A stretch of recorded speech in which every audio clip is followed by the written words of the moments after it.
This Week in Weed. Colorado regulators aghast at the extent of illegal hemp sales. A lawsuit contends that Stiiizy has sold their customer data. And in the health corner, are vape pens less harmful than smoking joints? I'm your dope dealer, and this is the deal.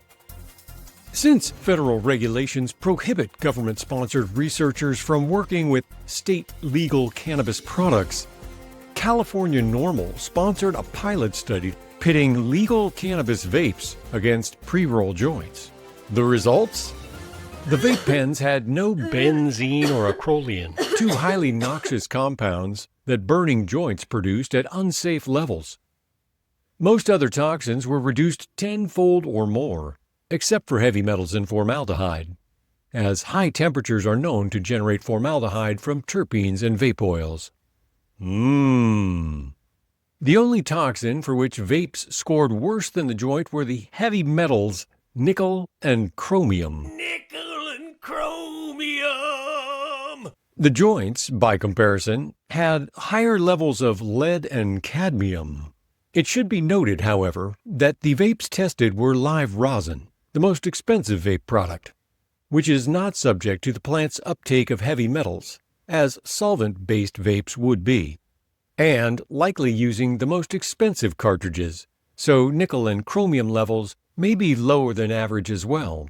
Vape safety may not be the case in Colorado, where regulators have admitted to the extent of illegal hemp sales.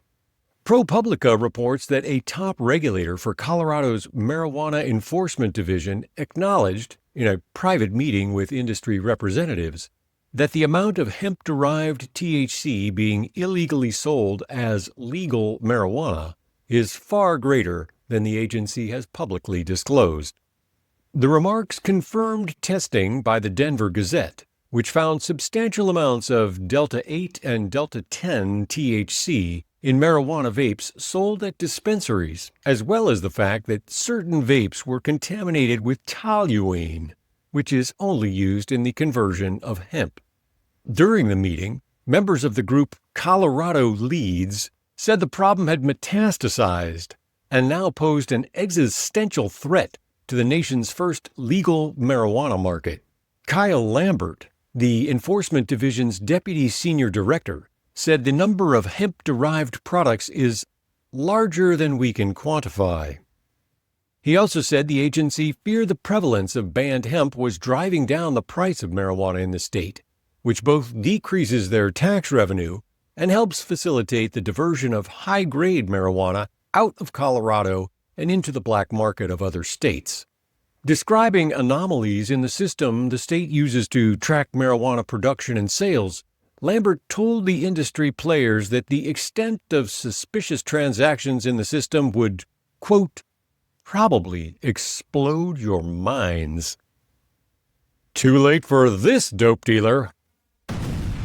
And in our final story, Colorado may be selling you bunk, but Law 360 reported a federal lawsuit against Stiiizy, the largest cannabis retailer in California, alleging it concealed tracking tools on its website to monitor users' shopping and purchasing habits, which it then secretly sold to data brokers.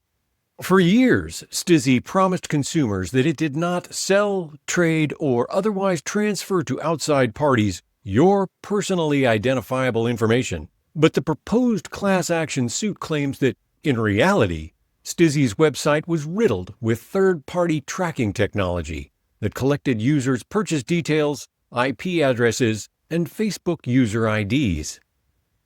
Hi, Bob. These were shared in real time with data brokers for financial gain, the suit argues. Quote, the disclosure of this information is highly offensive to a reasonable person. Medical cannabis patients face documented stigma that affects their employment, housing, and social relationships, a reality the California legislature expressly recognized in making the state's identification card program entirely voluntary and exempting patient information from the Public Records Act. While this may indicate there just isn't enough money in selling weed, There is nothing I hate more than hustlers giving dope dealers a bad name. This is DNN, the Dope Dealer News Network. We don't sell weed, but we know people who do. Be sure to mash all the buttons and come see us at dnn.buzz.